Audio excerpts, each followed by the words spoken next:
It's evening and I want to tell a story about my sister. So, trigger warning, we're going to talk about domestic violence. My stepsister was murdered when my son was less than 6 months old. And she was a shining star.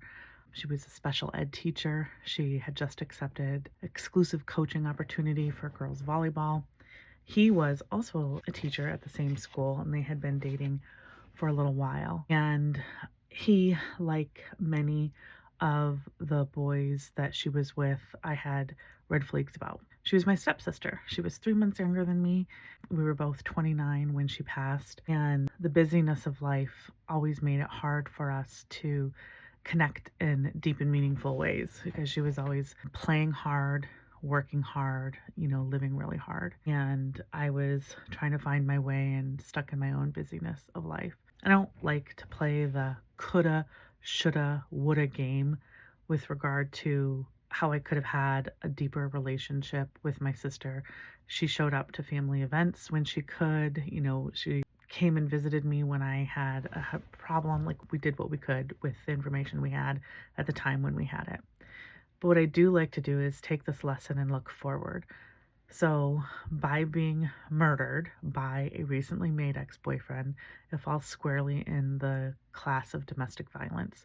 And what I learned shortly after her murder was that domestic violence is the crime that crosses all demographics, income, education, income, class, race, etc. And there's an uptick when things are more stressful just worldwide, like during COVID, or if there's an economic downturn. Societal trends will affect domestic violence, but otherwise it crosses all barriers. So she was a well-educated, middle-income person, partnered with a well-educated middle-income person, and they are both dead. And one thing it really cements for me is how women have to support women and how we have to really take control of our healing journeys and the work that we need to do so that we're modeling that for the people around us.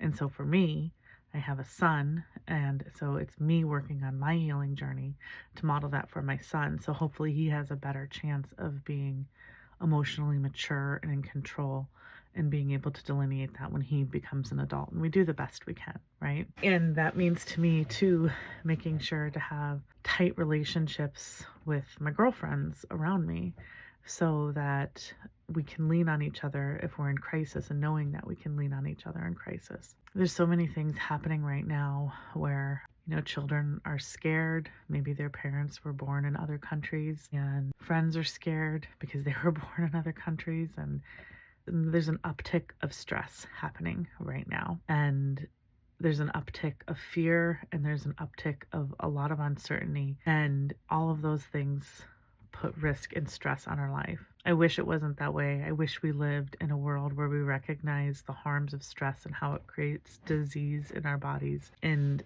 makes us suffer in unnecessary ways. But for whatever reason, we're in this right now. And I guess I just wanted to come on and say, how can we make sure we're having a tight tapestry around us so that we can work on our healing and the things that we know are true and the values that we hold dear. So some of the things that my sister valued was fun and sport and supporting people. Like I said, she was a special ed teacher. After she passed, there was countless students who said that she was the one who helped talk them out of crisis. So how can we show up in that way in the world now? How can we be that safe person for people to go to?